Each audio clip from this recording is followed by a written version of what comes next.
عصير ليمونة، نص ملعقة خردل، ملعقة صغيرة من خل التفاح، ونص ملعقة عسل اختيارية، صغيرة نعناع يابس، فوق ملعقة مي،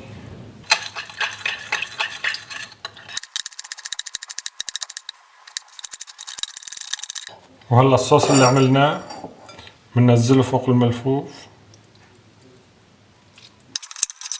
ونخليه على جنب 5 دقائق.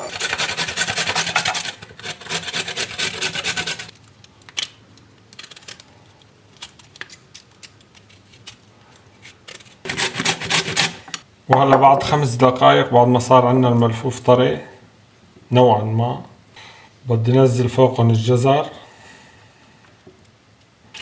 رشة سماق مع بعض، الشمندر المبروش، طبعا الشمندر ني لا سلقناه ولا شويناه، ونفس كمية الصوص اللي عملناها بأول الفيديو بدنا نرجع نحطه فوقه. الأخير الاختياري بس كمان بيعطي فائدة كتير كبيرة اللي هو السمسم المحمص.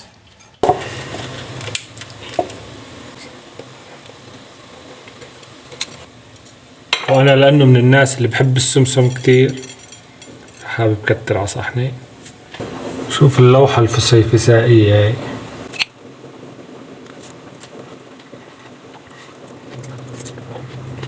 بتشهي. وإذا كنت من الناس اللي بحب يجرب كل شي جديد ومميز تابعني.